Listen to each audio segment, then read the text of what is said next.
بسم الله الرحمن الرحيم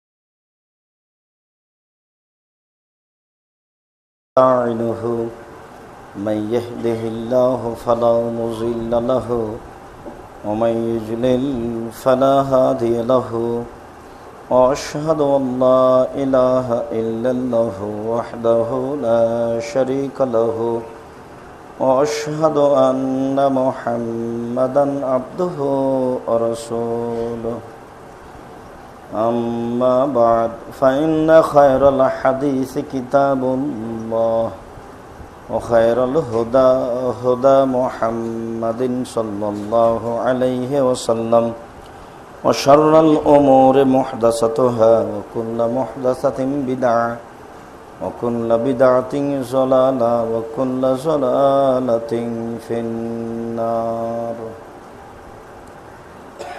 أعوذ بالله من الشيطان الرجيم.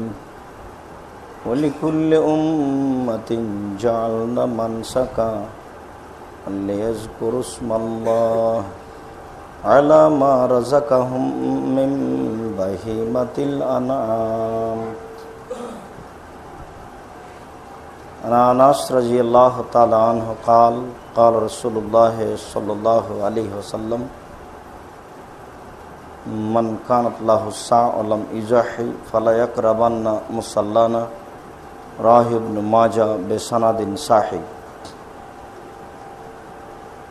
عن أنس رضي الله تعالى عنه قال ذبح رسول الله صلى الله عليه وسلم كبشين أملحين أقرنين موجوعين رواه ابن ماجه بسند صحيح. সম্মানিত মসজিদের মুসল্লি, প্রশংসা আল্লাহর জন্য, শান্তি অবতীর্ণ হোক আল্লাহ রাসূলের উপর সাল্লাল্লাহু আলাইহি ওয়াসাল্লাম। আজ জুমার খুতবায় সংক্ষিপ্ত বক্তব্যের বিষয় কুরবানি সম্পর্কে গুরুত্বপূর্ণ সংক্ষিপ্ত তথ্যবহুল বিবরণের চেষ্টা করব ইনশাআল্লাহুল আজিজ। কুরবানি শব্দটি কুরব থেকে নির্গত, যার অর্থ হচ্ছে নৈকট্য লাভ করা। যেসব কর্মের বিনিময়ে আল্লাহকে সন্তুষ্ট করা যায়, কুরবানি তার একটি বড় মাধ্যম। অনেক ইবাদত আছে যার বিনিময়ে আল্লাহকে খুশি করা যায়, কুরবানি তার একটি বড় মাধ্যম। অবশ্যই কুরবানির সাথে আকিকার কোনো সম্পর্ক নেই। আকিকা হচ্ছে পিতার জিম্মেদারি। বাচ্চার জন্মের ৭ম দিনে আকিকা করতে হবে ছাগল ছাগি, ভেড়া ভেড়ি, দুম্বা দুম্বি, এই 3 শ্রেণীর 6টি প্রাণী হতে। ভেড়া ভেড়ি, ছাগল ছাগি, দুম্বা দুম্বি। আকিকা গরু দিয়ে চলে না, উট দিয়ে চলে না। আকিকা 14 দিনে চলে না, 21 দিনে চলে না, জীবনে একদিন চলে না। আকিকার গোশত 3 ভাগ করতে হবে এমনটি বিষয় নয়, মানুষকে খাওয়াতে হবেও এ বিষয় নয়, নিজেকে খেতেই হবে, কাউকে দিতে হবে না এমনটা বিষয় নয়। আকিকার গোশত হচ্ছে নিজস্ব ব্যাপার, তার ব্যক্তিগত ব্যাপার। সে মানুষকে দাওয়াত দিয়ে খাওয়াবে কি নিজে খাবে সেটা তার ব্যাপার। বাচ্চার জন্মের 7ম দিনে তাকে আকিকা করতে হবে, এটা বাপের জিম্মেদারি। এতে নেকি হবে এই কথা নয়। ছেলে মেয়েকে রুজি উপার্জন করে যেমন বাপকে খাওয়ানোর ব্যাপারে ভাবতে হয়, তেমনি জন্মের 7ম দিনে আকিকা করতে হবে, এটা বাপের একটা চিন্তা ভাবনা বিষয়, জরুরিভাবে তাকে ভাবতে হবে। 7ম দিনের আগে বাচ্চা মারা গেলে তার আকিকা দেওয়া লাগবে না। উল্লেখ্য যে আকিকার সাথে কুরবানির কোনো সম্পর্ক নেই। কুরবানি হচ্ছে আল্লাহকে সন্তুষ্ট করার একটি বড় মাধ্যম। কুরবানি করতেই হবে এমনটা বিষয় নয়, কোটি টাকা থাকলেও নয়, না থাকলেও নয়। আছে চেষ্টা করছে, একটা জায়গাতে 5টা কুরবানি করছে, 100টা করতে পারে, 50টা করতে পারে। যেহেতু কুরবানি নেকির ব্যাপার, কাজেই সে করলে নেকি পাবে, না করলে নেকি পাবে না। যত বেশি করবে তত বেশি নেকি পাবে। আল্লাহ রসুল তার বিজয় হদে 100টি গরু কুরবানি করেছিলেন, তাতে তিনি 63টি নিজ হাতে জবাই করেছিলেন, বাকিগুলি আলীকে জবাই করার জন্য বলেছিলেন। অত্র হাদিস প্রমাণ করে যে কুরবানি একটি বড় নেকির কাজ, মানুষ তার সম্ভব অনুযায়ী করবে। একটা পরিবারে 3-4টা ভাই আছে, তারা পৃথক পৃথক রুজি ভক্ষণ করে, তারা পৃথক পৃথক কুরবানি করবে। একটা পরিবারে স্বামী স্ত্রী দুইজনই টাকা পয়সা ইনকাম করে, দুইজনই কুরবানি করবে, এটাই তাদের জন্য উচিত।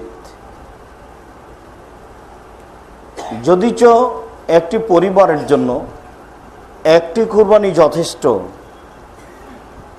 এটা ভিন্ন কথা। তবুও টাকা আছে, মানুষ সবাই কুরবানি দিবে, বেশি করে কুরবানি করবে, এটাই মানুষের জন্য জরুরি।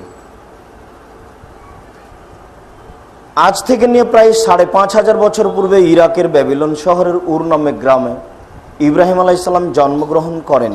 তিনি যে কুরবানি করেছিলেন, আমাদের কুরবানি সেই কুরবানি, যদিচ কুরবানি প্রথা আদম আলাইহিস সালাম থেকেই চালু রয়েছে। আদম আলাইহিস সালামের একটি ছেলে একটি মেয়ে একসাথে জন্ম হতো, আগের ছেলে পরের মেয়ে, পরের ছেলে আগের মেয়ে, এভাবে তিনি বিবাহ দিতেন। হাবিলের সঙ্গে জন্ম নিয়েছিল ইকলিমা, আর কাবিলের সাথে জন্ম নিয়েছিল লিওয়াজা। কাবিল লিওয়াজা চেয়ে ইকলিমা দেখতে বেশি সুন্দরী ছিল, ইকলিমা বেশি সুন্দরী ছিল লিওয়াজার চেয়ে। বিবাহের সময় আসলে আদম আলাইহিস সালাম তার নীতি অনুযায়ী ছেলেদের সামনে প্রস্তাব পেশ করেন, কাবিল তা প্রত্যাখ্যান করে। কাবিল বলে, আমার সাথে যে মেয়ে জন্ম নিয়েছে আমি তাকে বিবাহ করতে ইচ্ছুক। এতে আদম আলাইহিস সালাম বলেন, আচ্ছা ঠিক আছে, তোমরা একটা কুরবানি পেশ করো, যার কুরবানি কবুল হবে সেই ইকলিমাকে বিবাহ করবে। কাবিল পেশ করলো কিছু গম, আর হাবিল পেশ করলো একটি দম্বা। তখন কুরবানি কবুলের একটি পদ্ধতি ছিল, আকাশ থেকে আগুন এসে জ্বলে যাবে, যার কুরবানি জ্বলে যাবে তার কুরবানি কবুল হয়েছে বলে প্রমাণ হবে, আর যার কুরবানি থেকে যাবে তার কুরবানি কবুল হয়নি বলে প্রমাণ হবে। বিষয়টি অবশ্য এখন থাকলে বোঝা যেত যে কার কুরবানি কবুল হচ্ছে আর কার হচ্ছে না। আল্লাহ তাআলা দয়া করেছে মানুষের উপরে যে জ্বলে গেলে তোমাদের তো আর লাভ হলো না, আমি অতিরিক্ত দয়া করে এটা তোমাদের খাওয়ার ব্যবস্থা করে দিলাম। এই দয়াটাকে মানুষ উল্টাভাবে ব্যবহার করছে। মানুষ অবৈধ পয়সা দিয়ে যে কোনো মূল্যে যেভাবে হোক কুরবানি করার চেষ্টা করছে, যা ঠিক নয়। যেহেতু কুরবানি নেকির কাজ, কাজে পারলে করেন, না পারলে করিয়েন না, বৈধ পয়সা দিয়েই করেন, এটাই উচিত। হাবিলের দুম্বা আকাশ থেকে আগুন এসে জ্বলে গেল, কাবিলের কুরবানি কবুল হলো না। এতে কাবিল ক্ষিপ্ত হয়ে উঠল। মূলত কাবিল তার বোন ইকলিমাকে বিবাহ করতে পায়নি, এ কারণেই ক্ষিপ্ত হলো, বিষয়টি এমন নয়। যখন হাবিলের কুরবানি কবুল হলো, কাবিলের কুরবানি কবুল হলো না, তখন সে সমাজে আরো 5 জনের মুখে লজ্জার মুখে পড়ে গেল। তার এটা একটা বড় অপমানের বিষয় হয়ে গেল। ঘটনা যদি এখনো ঘটে তো তাই হবে। কারো যদি কুরবানি কবুল না হয় তাহলে সমাজের লোক তাকে অনেকে অনেক কথাই বলবে, তখন স্যার তার সমাজে থাকাটাই অকুলন হয়ে যাবে। ঠিক কাবিলের বিষয়টি হয়েছিল তাই। কাবিল ভাবলো লজ্জা ঠেকাতে হলে হাবিলকে মারা ছাড়া কোনো পথ নেই। সুযোগ বুঝে কাবিল হাবিলকে হত্যা করলো।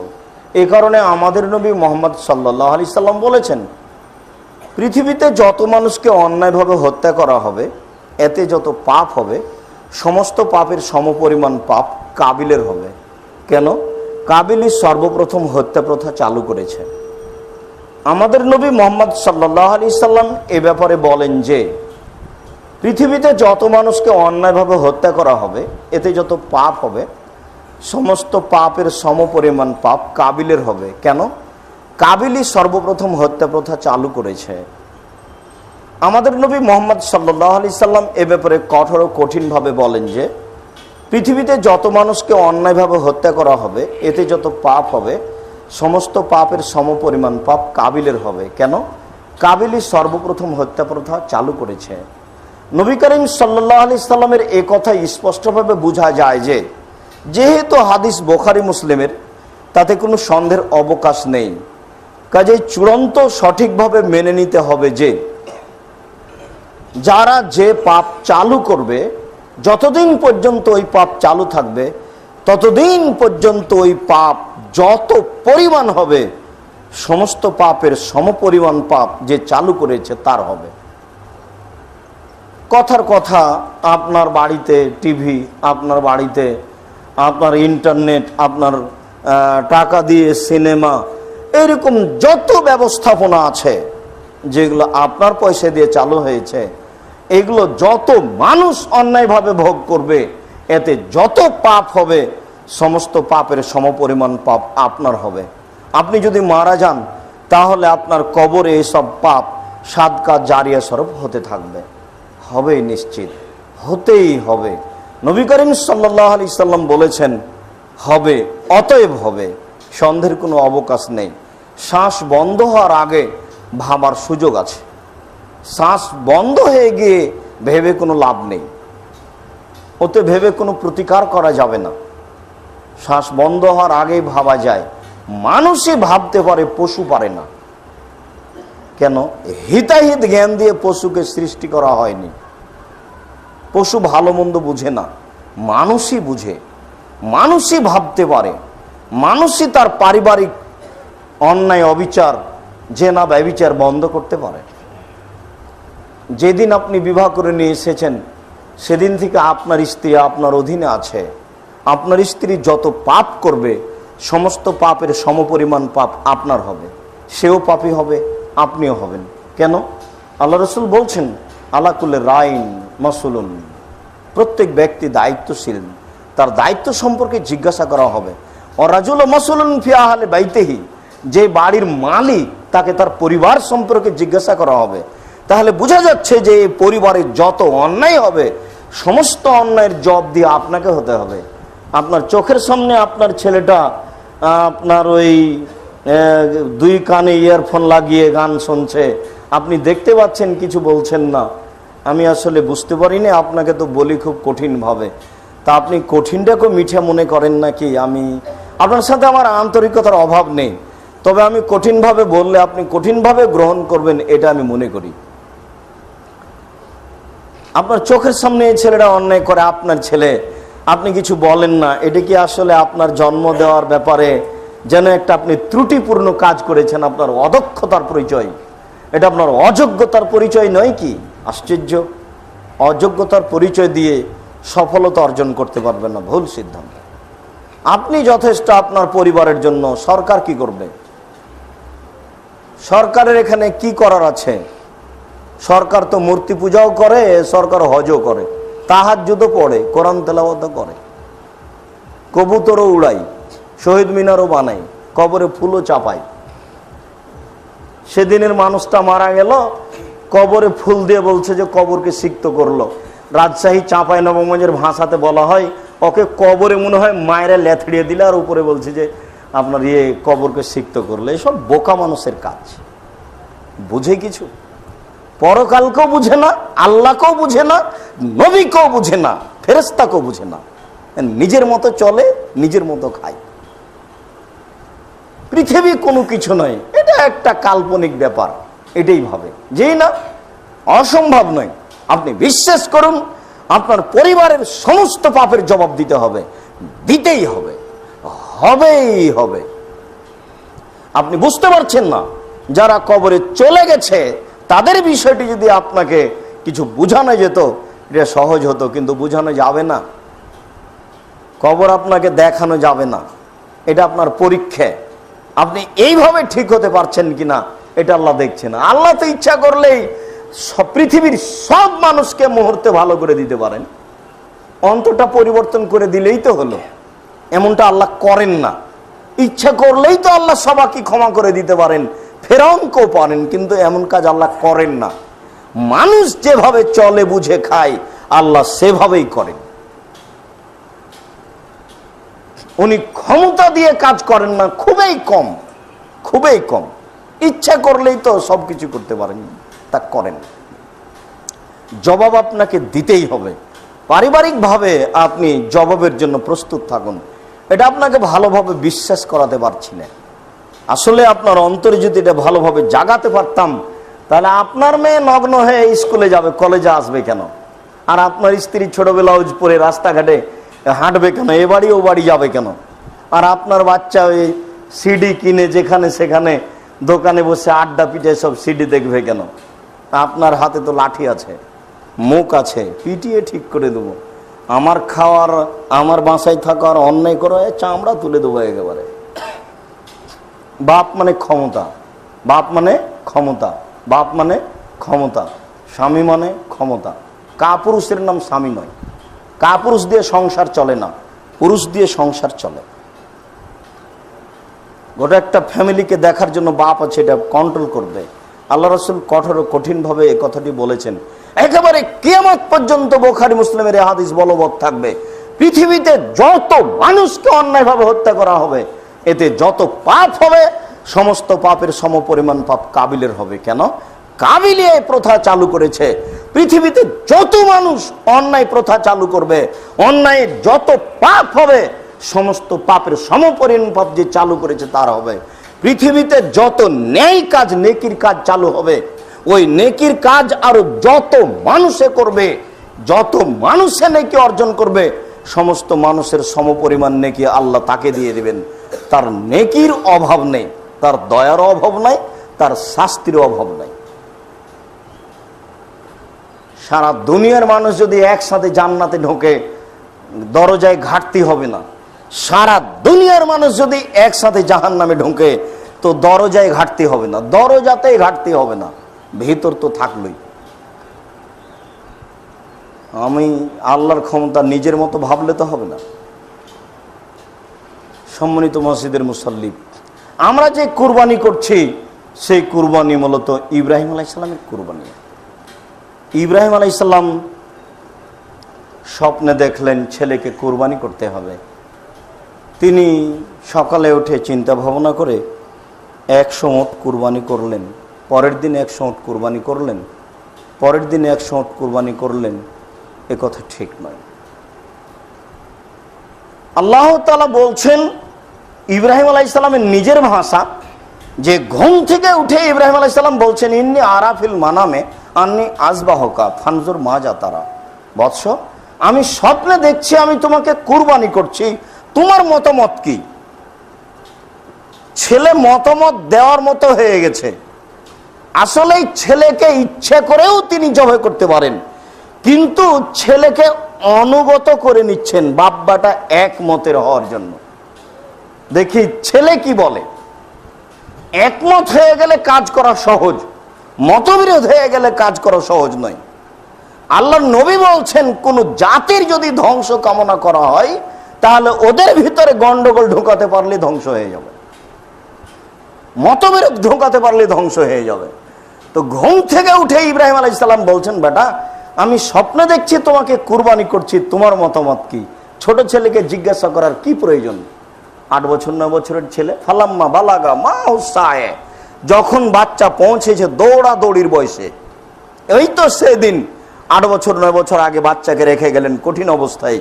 বাচ্চা দুধ খায়, তখন বাচ্চা এবং বাচ্চার মাকে রেখে গেলেন, যার ঘটনা শতদিন শোনা আছে, সময় সাপেক্ষে। বাচ্চাকে রেখে গিয়ে একটু দূরে গিয়ে দীর্ঘ সময় ধরে হাত তুলে দোয়া করলেন, আল্লাহ আমি আমার আহাল পরিবারকে রেখে দিলাম এমন একটা উপত্যকায় যেখানে ঘাস পাতা জন্ম নেয় না, যেখানে কোনো মানুষজন নেই, যেখানে কোনো খাওয়ার কিছু নেই, যেখানে কোনো ব্যবস্থাই নেই। তুমি বলেছ আমি রেখে গেলাম, কিভাবে থাকবে সেটা আমি জানি না, কি খেয়ে থাকবে সেটা আমি জানি না, এই বিষয়ে আমার কোনো অবগতি নেই। তুমি বলেছ আমি রেখে গেলাম। এটা হচ্ছে আল্লাহ ভরসা। যেখানে দিন দিন হাঁটলে কোনো জায়গাতে মানুষের সাথে সাক্ষাৎ হবে না, সেখানে একজন একটা দুধের বাচ্চা দুধ খায়, একজন মহিলা কি করে থাকতে পারে? বুখারী শরীফের হাদিসে এসেছে যে উনি তো ওইভাবে চলে গেলেন, পিছনে হাঁটতে হাঁটতে উনি ফিরে আসলেন। স্বামী যখন আর কথা বললেন না, নিরুপায় হয়ে বললেন, কি ব্যাপার, আপনি কি আল্লাহর অনুমতিতে যাচ্ছেন? আরে হ্যাঁ, আমি আল্লাহর অনুমতিতে যাচ্ছি। তখন তিনি ফিরে আসলেন, ফিরে এসে বাচ্চাকে দেখছেন, খাওয়ার তো শেষ হয়েছে, পানি তো শেষ হয়েছে, তো বাচ্চার মুখ বিবর্ণ, বাচ্চা খুব পিপাসিত, সাফা পাহাড়ে উঠলেন, কোনো মানুষ দেখা যায় কিনা যাকে পানির কথা বলা যাবে, কোনো মানুষ দেখা গেল না। নেমে এসে একটু দৌড়িয়ে, বুখারী শরীফের হাদিসে এসেছে যে একটু পায়ের এই গোছা পর্যন্ত কাপড়টা উঠিয়ে তিনি দৌড়াচ্ছেন, কামিজ বা সালোয়ার কামিজ এইভাবে গোছা পর্যন্ত উঠিয়ে তিনি সাফা পাহাড় থেকে নেমে মারোয়া পাহাড় ভাবে দৌড়াচ্ছেন। দৌড়িয়ে ওখানে গিয়ে উঠলেন, উঠে দেখছেন এদিক ওদিকে কোনো মানুষ দেখা যায় কিনা যাকে পানির কথা বলা যেতে পারে, না কোনো মানুষ দেখা যায় না। আবার ভাবছেন এতক্ষণ পর্যন্ত কি বাচ্চা বেঁচে আছে, বাচ্চার কাছে যায় আবার দেখে আসি। আবার বাচ্চার কাছে আসলেন, যেভাবে দেখে গেছি বাচ্চা ওভাবে আছে, তবে বাচ্চা বিবর্ণ, বাচ্চা কি পিপাসায় মারা যাবে? আবার ভাবছেন আসলে কি পানি পাওয়া যাবে না, আবার দেখে আসি। এখনই দেখে আসলেন পানি পাওয়া যাবে না নিশ্চিত, কিন্তু বাচ্চার দিকে লক্ষ্য করে আবার তাকে কোন যেন একটা ব্যস্ততা বলছে যে তুমি উঠে যাও দেখো। আবার গেলেন সাফা মারোয়া, এইভাবে 7 বার হয়ে গেল, পানির কোনো ব্যবস্থা নেই। এবার মারোয়া পাহাড় থেকে হেঁটে চলে আসছেন, মারোয়া পাহাড় থেকে হেঁটে নেমে আসতেই একটু পরে একটা শব্দ, কে? তখন শব্দকে বলছেন, কে তুমি? আমাকে পানির ব্যাপারে সহযোগিতা করতে পারো কি? শব্দকে বলছেন। বুখারী শরীফের আর এক শব্দে এসেছে যে তিনি জিবরাইলকে দেখলেন। তো জিবরাইলকে তো তিনি সরাসরি দেখতে পাবেন না, তিনি কণ্ঠটায় আঁচ করলেন। তখন কণ্ঠ বলছে যে আপনি কি চান? আমার পানির প্রয়োজন। তখন উনি এক বর্ণনায়, বুখারীর এক বর্ণনায় এসেছে ডানা দিয়ে একটু আঘাত করলেন, আর এক বর্ণনায় এসে জিবরাইল তার পা দিয়ে আঘাত করলেন। একটু আঘাত করতে নিচেই পানি ছিল, ফোরাত নদীর পানি চালু আছে, অথবা নীল নদীর পানি চালু আছে, অথবা জান্নাতে যে 2টা ঝর্ণা আছে সেই নদীর পানি চালু আছে, যেগুলো সাগর। সারা পৃথিবী যদি পানি ছড়িয়ে যায় শেষ হবে না। একটু আঘাত করতেই পানি একবার জোর করে ছিটে বের হয়েছে। তখন তিনি পানিগুলিকে এইভাবে ঘেরে ঠেকাতে লেগেছেন। এটাই জমজম পানি।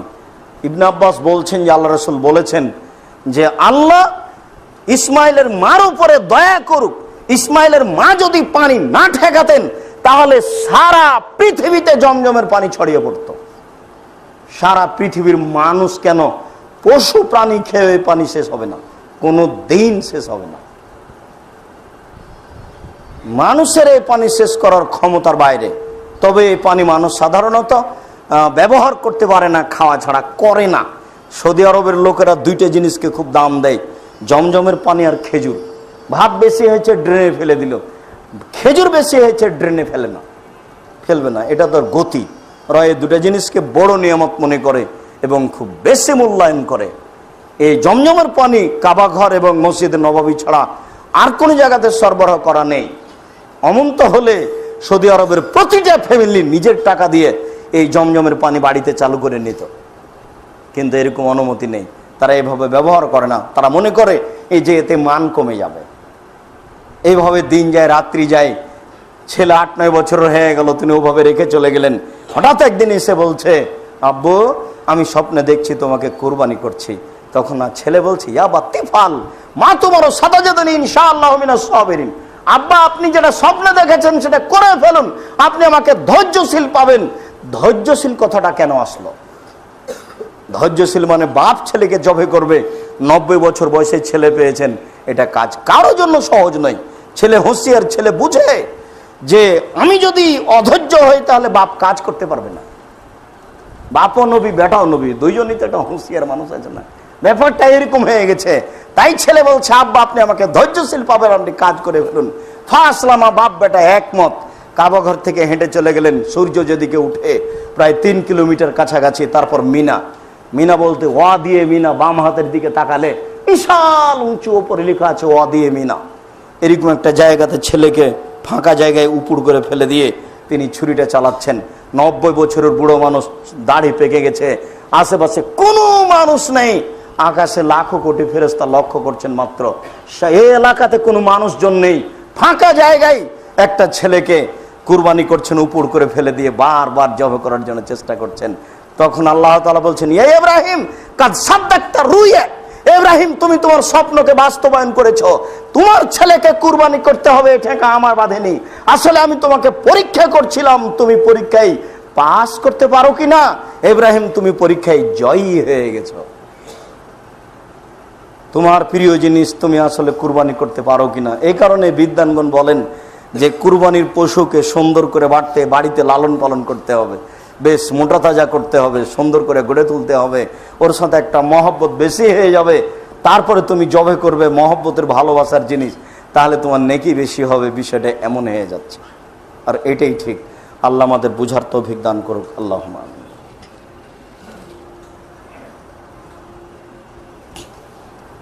আলহামদুলিল্লাহ ওয়াহদা ওয়াসসালাতু ওয়াসসালামু আলা মান লা নাবিয়্যা বাদা। আনাস রাদিয়াল্লাহু তাআলা আনহু বলেন, রাসূল সাল্লাল্লাহু আলাইহি ওয়াসাল্লাম বলেছেন, মান কানাত লাহু সাওলাম ইজাহি ফালা ইয়াকরাবান্না মুসাল্লানা। যার টাকা পয়সা আছে সে যদি কুরবানি না করে তাহলে সে যেন আমার ঈদের মাঠে না আসে। ইবনে মাজাহ হাদিস সহিহ। অত্র হাদিস প্রমাণ করে যে কুরবানি জরুরি। কুরবানি করা জরুরি বলতে সুন্নাতে মুআক্কাদা, গুরুত্বপূর্ণ সুন্নাত, কুরবানি করতে হবে এমনটা কথা নয়। জরুরি ভাবে আবু বকর সিদ্দিক রাদিয়াল্লাহু তাআলা আনহু, ওমর রাদিয়াল্লাহু তাআলা আনহু মাঝে মধ্যে ছেড়ে দিতেন, এই কারণে যে মানুষ যেন মনে না করে এটা ফরজ। এটা ফরজ নয়, এটা নেকির কাজ। আনাস রাদিয়াল্লাহু তাআলা আনহু বলেন, যাবাহ রাসূলুল্লাহ সাল্লাল্লাহু আলাইহি সাল্লাম কাবসাইনে আমলাহাইনে আকরানাইনে মওজুআইনে। আল্লাহ রাসূল জবে করলেন দুইটি ভেড়া, সিংওয়ালা, সাদা কালো, অন্ডকোষ বের করা, পেরাই করা। আমরা চাঁপে নবগঞ্জের ভাষাতে বলি অন্ডকোষ বের করা মানে খাসি করা। তিনি দুইটি ভেড়া এইভাবে নিজে হাতে জবে করলেন। সুম্মা সাম্মা ওয়া কাব্বারা, তারপর তিনি বিসমিল্লাহ আল্লাহু আকবার বললেন। ও ওয়াজা রিজলাহু আলা সিফাহিহা, তিনি তার পাটাকে তার কাঁধের উপরে রেখে দিলেন, চোয়ালের উপরে।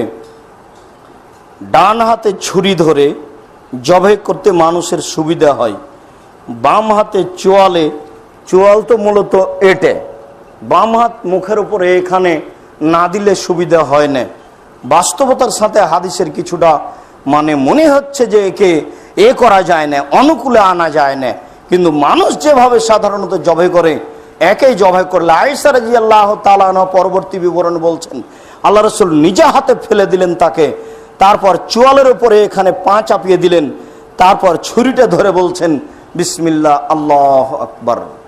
আয়েশা রাদিয়াল্লাহু তাআলা আনহা বলেন, আমার রাসূলুল্লাহ সাল্লাল্লাহু আলাইহি সাল্লাম বেকাবসিন, রাসূল সাল্লাল্লাহু আলাইহি সাল্লাম একটি ভেড়ার আদেশ করলেন, যে ভেড়াটির ব্যাপারে তিনি বললেন যে এতাওয়ালা সাওয়াদিন, কালোতে হাঁটে, ওয়ানজুরালা সাওয়াদিন, কালোতে দেখে, ওয়ায়াবকালা সাওয়াদিন, কালোতে শয়। এরকম একটা ভেড়ার আদেশ করলেন। কালোতে কি রহস্য আছে এ ব্যাপারে তিনি আল্লাহ রাসূল কিছু বলেননি, তবে তিনি পছন্দ করছিলেন কুরবানির ব্যাপারে কালো। আয়েশা রাদিয়াল্লাহু তাআলা আনহা বলেন, আল্লাহ রাসূল বললেন যে তোমরা একটা কালো ভেড়া কিনে নিয়ে আসো, যেটা কালোতে চরে খায়, কালোতে শয়, কালোতে হাঁটে, পা কালো, চোখ কালো, পেট কালো, তাহলে মোটামুটি কালো।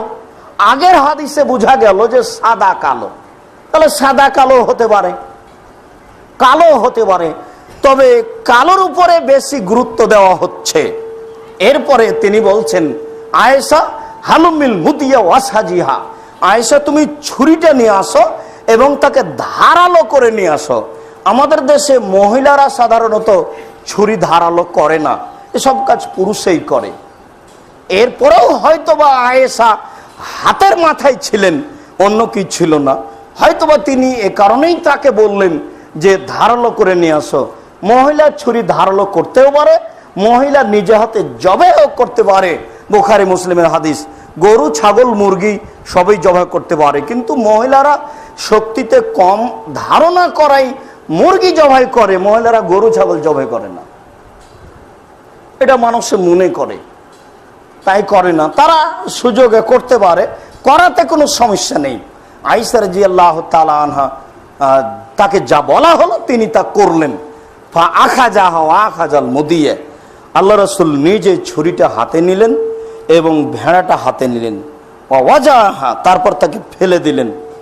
ফেলে দেওয়ার পরে এবার তিনি বলছেন বিসমিল্লাহ আল্লাহু আকবার মিন মুহাম্মদ ও মিন উম্মতে মুহাম্মদ ও আলে মুহাম্মদ, আমি আল্লাহর নামে কুরবানি করছি, মুহাম্মাদের পক্ষ থেকে, তার পরিবারের পক্ষ থেকে, তার জাতির পক্ষ থেকে, মুহাম্মাদের পক্ষ থেকে, পরিবারের পক্ষ থেকে। এই পর্যন্ত বুখারী মুসলিমের হাদিসে বোঝা যাচ্ছে যে আল্লাহ রাসূল একটা ভেড়া জবাই করছেন নিজের পক্ষ থেকে এবং পরিবারের পক্ষ থেকে। অত্র হাদিসের অনুকূলে আরেকটি, যে আবু হুরায়রা রাদিয়াল্লাহু তাআলা আনহু বলেন, রাসূল সাল্লাল্লাহু আলাইহি ওয়াসাল্লাম বলেছেন, ইন্না আলা কুল্লি আহলি বাইতিন উযহিয়া ফি কুল্লি আম, প্রত্যেকটা পরিবারের পক্ষ থেকে একটি কুরবানি করতে হবে প্রতি বছর। প্রতি পরিবারের পক্ষ থেকে একটি কুরবানি করতে হবে প্রতি বছর।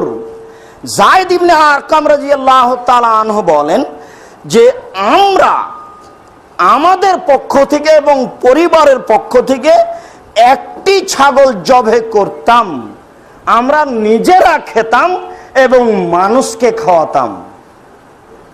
অত্র তিনটি হাদিস প্রমাণ করে যে অন্তত একটি প্রাণী জবে করতে হবে পরিবারের পক্ষ থেকে এবং পরিবারের মালিকের পক্ষ থেকে, মালিকের পক্ষ থেকে এবং পরিবারের পক্ষ থেকে। একটি গরুতে 7 ভাগ 7টা পরিবার অংশগ্রহণ করতে হবে, এ ব্যাপারে দুনিয়াতে কোনো হাদিস নেই। এদেশের মাটিতে আলেম ওলামাদের মাঝে কিছু তর্ক বিতর্ক দেখা যায়। বিশেষভাবে আমরা যারা জমিয়ত হিসেবে আলেম ওলামা আছি, তাদের অনেকেরই ফতোয়া কেন জানি 7 ভাগে কুরবানি চলবে ব্যাপারে জোরালো ফতোয়া চলছে। অথচ এর মূল যিনি জন্মদাতা এই সংগঠনের জমিয়তের মাওলানা আব্দুল্লাহ আল কাফি আল কুরাইশি, বাড়িতে যদি ফতোয়া মাসাইল বই থাকে তাহলে এখন গিয়ে পড়েন, মাওলানা আব্দুল্লাহ আল কাফি আল কুরাইশি বলছেন একটি পরিবারে 7টি গরু, একটি গরুতে 7টি পরিবার অংশগ্রহণ করবে। এ ব্যাপারে আমি আব্দুল্লাহ আল কাফি আল কুরাইশি কোনো হাদিস জানি না। এত বড় পণ্ডিত, এত বড় গবেষক, এত বড় পণ্ডিত, এত বড় গবেষক এই কথা কলমে লিখেন, আর আপনি যার কথা নিয়ে ছোটাছুটি করছেন তিনি পড়তে পারেন কি না এতে সন্দেহ আছে। শুনুন, সব সময় এভাবে হঠকারিতা করে ধর্ম মানতে হয় না। আর ভালোবাসা জমে গেলেই একবারে পাগল হয়ে যেতে হবে, এটাও ঠিক নয়। সব সময় শরীয়তের নিকটে মাথা নত করতে হবে। আব্দুর রাজ্জাক আবার কে? আব্দুর রাজ্জাক একজন আলেম মানুষ, কথা যদি হাদিসের সাথে মিল খায় মানবো, নইলে আব্দুর রাজ্জাক সাহেবের কথাকে ছুঁড়ে মারবো, এই গতিতে থাকতে হবে। যদি বেশি ভালোবাসেন তখন আমার মন্দটা ভালো হয়ে যাবে। তো মন্দটা ভালো হলে আমি দায়ী না আপনি দায়ী? কিয়ামতের মাঠে যদি ইমাম আবু হানিফা বলেন জি না আমি কাউকে বলিনি যে তোমরা হানাফি বলে দাবি করো, এরা কি করবে? কোটি কোটি মানুষের কি হবে? কোটি কোটি মানুষ তো 400 হিজরিতে এসে বলছে যে আমি হানাফি, আর উনি তো 150 হিজরিতে মারাই গেছেন। 80 হিজরিতে জন্ম নিয়ে 150 দুনিয়া থেকে চলে গেছেন, আর 400 হিজরিতে এসে মানুষ বলছে যে আমি হানাফি। এদের কি হবে অবস্থা? তো এইভাবে যদি আমার নাম দিয়ে বলেন যে আব্দুর রাজ্জাক সাহেব বলেছেন অতএব এটা করবো, কি হবে? হবেই। তো জবাব কে দিবে? আমি দিব? কোনোদিন কোনো ব্যক্তির কাছে মাথা নত করিয়েন না, মাথা নত করেন শরীয়তের কাছে। হ্যাঁ, আল্লাহ রাসূল বলছেন, জাবের রাদিয়াল্লাহু আনহু বলেন, আল বাকারাতান সাবাতিন আল জাজুরান সাবাতিন, গরু 7 জনের পক্ষ থেকে, উট 7 জনের পক্ষ থেকে, উট 10 জনের পক্ষ থেকে। এই হাদিস তো আছে, আমরা তো স্বীকার করছি 7 জন আর 7 পরিবার এক নয়। যদি ঘটনাগুলি সব সফরে, যত ভাগে কুরবানির ঘটনা ঘটেছে সব সফরে, বাড়িতে আল্লাহ রাসূল তার জীবদ্দশাতে কোনোদিন 7 জন মিলে একটা গরু কুরবানি করেছেন, উট কুরবানি করেছেন, কিয়ামত পর্যন্ত প্রমাণ হবে না। 7 জন তো হাদিস মুসলিম শরীফের, ভাগে তো কুরবানি চলবে 7 জনের, 7 পরিবারের কোথায়, যদিচ বিষয়টি সফরের সাথে জড়িত আছে। দেখুন, যারা বলছে চলবে তাদের আরেকটা ভাষা আছে যে উত্তম হলো প্রত্যেক পরিবারের পক্ষ থেকে একটা। আপনি যাচাই করে দেখুন, যারা বলছে যে 7 পরিবারে কুরবানি চলবে তাদের আরেকটা ভাষা আছে, আমি মনে হয় বুঝাতে পারি না, তাদের আরেকটা ভাষা আছে, সেটা হলো এই, প্রত্যেক পরিবারের পক্ষ থেকে একটা হওয়া ভালো, তবে 7 পরিবার থেকে জায়েজ। কে বলছে জায়েজ নয়? এগুলো আব্দুর রাজ্জাক সাহেব বলেছে। আরে ছাড়ো কথা, 7 পরিবারে চলবে, কিন্তু তার আরেকটা ভাষা আছে যে প্রত্যেকটা পরিবারের পক্ষ থেকে ভালো, উত্তম। কথা মনে হয় আমি বুঝাতে পারি না। বড় মানুষের দিকে দেখা দরকার, নিচের দিকে আসা ঠিক নয়, এবং দলিলের কাছে আশ্রয় নিতে হবে, কোন ব্যক্তির কাছে আশ্রয় নিতে হবে না, এটাই উচিত। জাবের রাদিয়াল্লাহু তাআলা আনহু বলেন, রাসূল সাল্লাল্লাহু আলাইহি সাল্লাম বলেছেন, লা তাযবাহিল্লা মুসিন্না, তোমরা দাঁত ছাড়া কুরবানি করো না। মুসিন্না শব্দটাকে বিদ্বানেরা 2 ভাগে বুঝেছেন। কিছু বিদ্বান বুঝেছেন মুসিন্না মানে বছর, কিছু বিদ্বান বুঝেছেন মুসিন্না মানে দাঁত। আমরা যারা শরীয়ত মেনে চলতে প্রাণপণে চেষ্টা করি, কঠোর ও কঠিন ভাবে, তারা দাঁত বুঝেছি। যখন দাঁত 2টা উঠে যাবে, নড়বে, একটা ভেঙে গেছে, তখন কুরবানি করেন। আর যারা বছর বুঝেছে তারা ওই যে মাসে মাসে 12 মাস হয়ে গেছে করেন। কানা খোড়া যাই হোক, কানা খোড়া নয় মানে মোটা তাজা যাই হোক, যেটাই হোক, বছর হলেই হবে। এই বিষয়ে আপনাদেরকে ফিরে আসতে বলছি যে দাঁত হলে কুরবানি করেন, বছর নয়। বছর যারা বুঝেছে তারা সুন্দর চূড়ান্ত বুঝেছে, এ কথা ঠিক নয়। দাঁত বুঝতে হবে, এ কথাই ঠিক। রাসূল সাল্লাল্লাহু আলাইহি সাল্লাম বললেন, দাঁত ছাড়া কুরবানি করো না। উট দাঁতে 5 বছরে, গরু দাঁতে 2 বছরে, ছাগল দাঁতে 1 বছরে, সাধারণত মানুষ দাঁতে 7 বছরে। মানুষ দাঁতে 7 বছরে, উট দাঁতে 5 বছরে, গরু দাঁতে 2 বছরে, ছাগল দাঁতে 1 বছরে, সাধারণত দাঁতই মূল্যায়ন করতে হবে, এই কথাই ঠিক। আলী রাদিয়াল্লাহু তাআলা আনহু বলেন, রাসূল সাল্লাল্লাহু আলাইহি সাল্লাম আমাদেরকে আদেশ করলেন, আন নাস্তাসরিফাল আইনা ওয়াল ওজনা, আমরা খুব ভালোভাবে চোখ দেখে নিব, আমরা খুব ভালোভাবে কান দেখে নিব। আল্লাহ রাসূল বলছেন, কানটা সামনের দিক থেকে চিরা হয় না যেন, কাটা হয় না যেন, ছিদ্র হয় না যেন, পিছন দিক থেকে কাটা হয় না যেন, ছিদ্র হয় না যেন, চিরা হয় না যেন। আলী বারা ইবনে আযিব রাদিয়াল্লাহু তাআলা আনহু বলেন, আল্লাহ রাসূল আমাদেরকে বললেন, এই শোনো, পশু কেনার সময় তোমরা 4টে জিনিস খুব ভালোভাবে দেখে নিও। স্পষ্ট ল্যাংড়া হয় না যেন, স্পষ্ট কানা হয় না যেন, স্পষ্ট রোগা হয় না যেন, গায়ে গোস্ত থাকে যেন, একেবারেই চিকন পাতলা অচল হয় না যেন, স্পষ্ট কানা হয় না যেন, স্পষ্ট ল্যাংড়া হয় না যেন, স্পষ্ট রোগা হয় না যেন, পাতলা চিকন দুর্বল হয় না যেন। এই 4টে জিনিস দেখতে বললেন।